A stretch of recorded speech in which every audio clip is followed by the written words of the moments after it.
구약성경 예레미야서 49장 34절에서 39절입니다. 오늘은 다메섹, 또 게달, 그리고 하솔, 또 오늘 읽은 본문인 엘람, 이런 나라들은 강대국이 아닙니다. 크게 영향력이 없어요. 그리고 전통적으로 이스라엘을 그렇게 괴롭힌 적도 별로 없는 나라입니다. 그런데 하나님은 아수르라든지 바벨론이라든지 또 모압, 암몬, 에돔 같은 비교적 그런 강한 나라들만 심판하는 것이 아니라 또 이스라엘을 괴롭혔던 나라들만 심판하는 것이 아니라 모든 나라를 심판하십니다.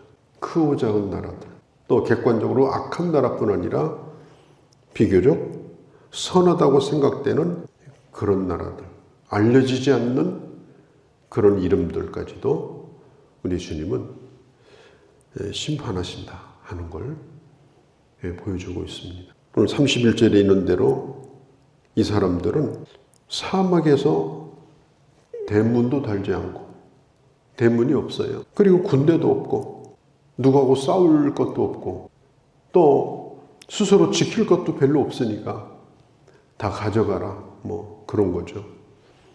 유목민으로 아주 평화롭게 사는 사람들입니다. 그러함에도 불구하고 그런 나라들도 심판의 대상이 되었다.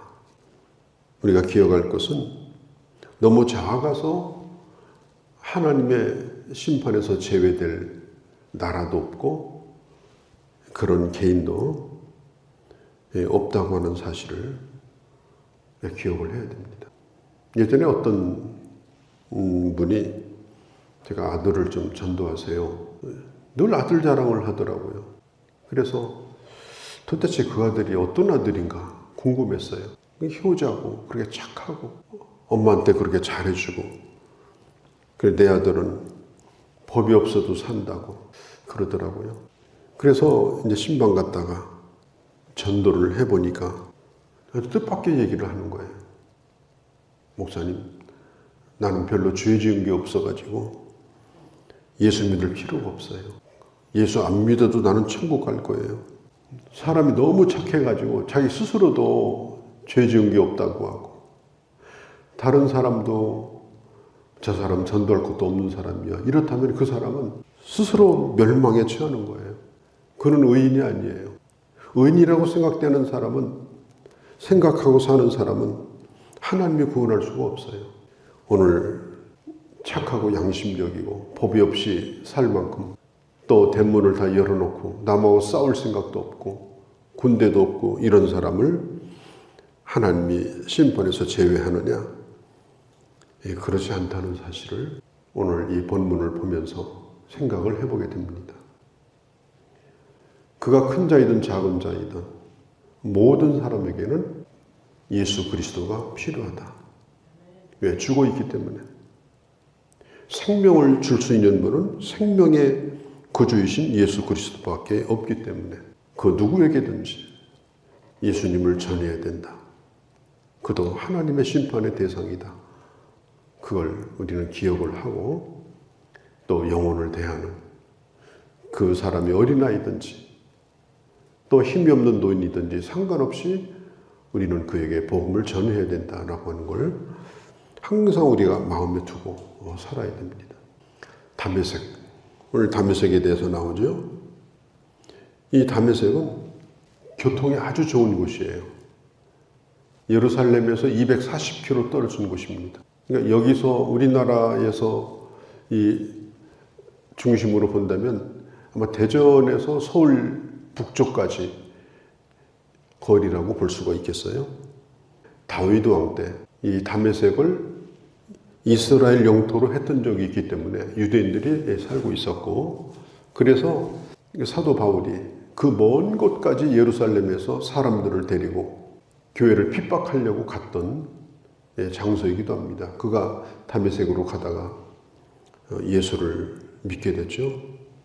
교통도 좋고 또 경제적으로도 아주 부유하고 또 자연 지형도 아주 아름답고 문화적으로도 아주 풍성하고, 이 다메섹이 어디냐면 지금의 지금 시리아의 수도인 다마스커스가 성경에 나와 있는 이 다메섹입니다.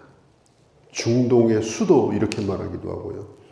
거기에는 많은 그 유네스코에서 지정한 세계 문화유산도 지금 있는 곳입니다. 그 다메섹을 하나님이 심판하시겠다. 25절에 보면 뭐라고 말합니까? 어찌하여 찬송의 성읍, 나의 즐거운 성읍이 버린 것이 되었느냐. 아무 걱정이 없고 노래가 넘치고 기쁨이 넘치고 참 평화롭기 그지없고, 그런 것도 하나님의 심판의 날에 심판을 면할 수가 없었다 하는 겁니다. 그 넓은 광장에 젊은이들이 다 사라졌습니다. 26절에 없다고 말하죠. 그 다음에 27절에 그때는 하나님께서 다메섹 성에 불이 붙게 하고 그 성을 지키는 자들을 다 멸하시겠다. 그 다음에 게달의 자손, 여기는 사막지대예요. 자기 집도 없는 사람들, 늘 모래바람과 싸우면서 아주 검소하게 사는 사람들, 대문도 없는 사람들, 지금의 착한 사람들이에요. 그런데 그들도 하나님이 심판하셨다. 그 다음에 엘람, 이 엘람은 어느 지역인가 하면 이란 지역, 지금의 이란의 남부 지역입니다. 이란과 이라크의 그 경계에 있는 지금 후제스탄이라고 하는 곳이 바로 엘람이에요. 그러니까 이스라엘에서 많이 떨어진 곳이죠. 그리고 이스라엘과 별 그렇게 충돌이 없었던 그런 곳인데, 이 사람들은 언제 등장하는가 하면 창세기에 보면 아브라함이 함께 연합군과 함께 이 소돔에 있는 이 소돔성을 칠 때 이 엘람 왕 그돌라오메라고 하는 왕이 등장을 해요. 그렇게 큰 도시국가는 아니지만 36절에 그 앞에 보면은 활을 아주 잘 쏘는 그런 나라입니다. 36절 이후에 보면은 사방으로부터 사방바람이 엘람에 오게 하여 그들을 사방으로 흩어져서 다 쫓겨나서 그들이 없는 나라가 없었다. 그러니까 산산조각이 나서 다 흩어졌다는 거예요. 어떻게? 사방으로부터 바람이 와서 사방으로 흩었다. 저는 이 말씀을 보면서 요한계시록 7장 1절 말씀을 같이 좀 생각을 해봤습니다. 이제 마지막 하나님의 심판이 임하기 전에 이 동서남북 사방을 하나님의 천사가 땅을 붙들고 있었어요. 그러니까 붙들고 있는데 자꾸 바람이 불어가지고 펄럭거리니까 이게 날아가지 않도록 천사가 움직이지 않도록 붙들고 있는 거예요. 내구퉁이를. 이걸 뭘 뜻하는가 하면, 이게 말세가 되고 마지막 심판의 날이 가까우게 되면 이제 완전히 이게 날아가기 전에, 뒤집어지기 전에 먼저 바람이 붑니다. 자꾸 들썩거립니다. 태풍이 오기 전에 마치 이 폭풍전야와 같이 영 그렇게 유쾌하지 않은 이런 일들이 자꾸 일어납니다. 자, 우리가 살고 있는 이 땅도 마찬가지예요. 지금 바람이 불지 않는 곳이 없습니다. 끊임없이 재난의 소식이 들리고 내란의 소식이 들리고 또 민족 분쟁이 일어나고 지진이 일어나고 태풍이 오고 뭐 어마어마한 일들이 계속해서 지금도 사방으로부터 바람이 부는데 아직은 끝이 아니기 때문에 징조만 보이는 거예요. 징조만. 그런데 아직은 끝이 아니기 때문에 주님이 천사를 통하여 내 귀퉁이를 지금 붙들고 있는 그런 상황. 그게 바로 오늘 우리가 살고 있는 이 땅의 상황이다라고 하는 것입니다. 이게 어느 순간 이제 그 심판의 바람에 날려가 버릴 때, 그때는 전무후무한 환란이, 대환란이 올 것이요, 종말이 올 것이요, 또 주님의 심판이 임하게 될 것입니다. 이 엘람에 대한 이 36절의 말씀은 바로 이 마지막 말세에 일어날 그런 일들을, 그 단면을 지금 보여주고 있다 하는 것입니다. 전쟁이 날 것 같은 나지 않고 3차 대전이 일어날 것 같은데 일어나지 않고 이런 일들이 계속해서 지금 반복되고 있고 또 질병의 소식으로 온 세계가 어제 보도에 보니까 4천만 명이 감염됐고 110만 명이 죽었다고 그래요.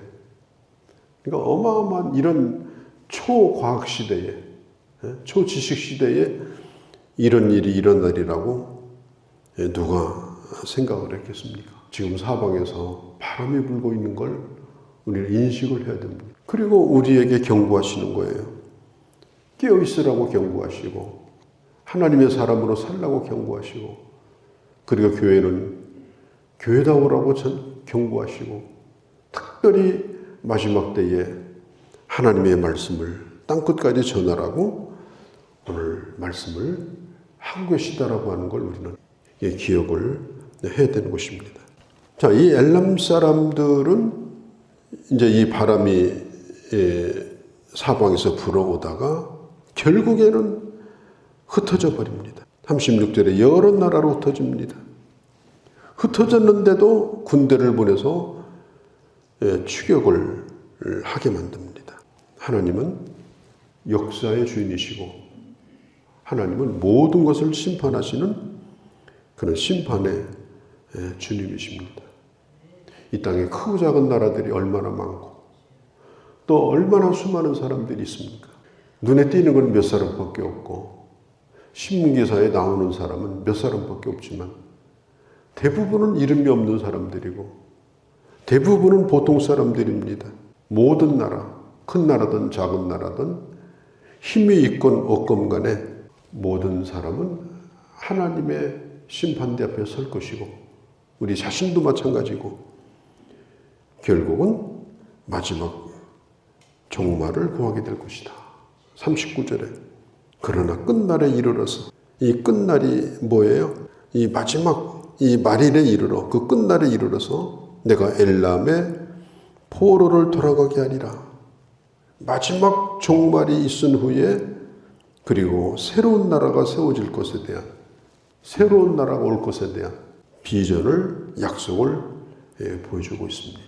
역사의 주인은 하나님이시고 한 민족이나 또 한 개인의 생사화복 그 모든 것이 주님의 주권 아래 있고 모든 나라와 열방도 주님의 주권 아래 있습니다.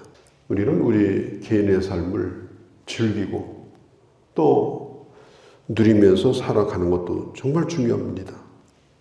그러나 우리 한 개인의 삶도 하나님 앞에서는 굉장히 중요하다. 누가 알아주지 않는다고 아무렇게 살아서도 안 되고 이름이 없다고 해서 대충 살아서도 안 되고 우리는 하나님 앞에 서야 될 자들이기 때문에 참 중요한 삶을 아주 무게가 있는 삶을 우리는 오늘 우리가 살고 있다라고 하는 거 우리가 항상 잊지 아니하고 어디서 뭘 하든지 주님의 사람으로 승리하는 믿음으로 승리하는 그런 주의 자녀들이 되어야 할 줄로 믿습니다. 거룩하신 우리 아버지 하나님 오늘 이 이스라엘에서부터 멀리 떨어진 크고 작은 도시국가들 심지어 가진 것도 없고 가져갈 것도 없어서 대문을 다 열어놓고 오가는 사람 대접하고 그렇게 살았던 나라들조차도 개인적으로 하나하나가 하나님의 심판대 앞에 서야 할 것임을 오늘 말씀 가운데 보았습니다.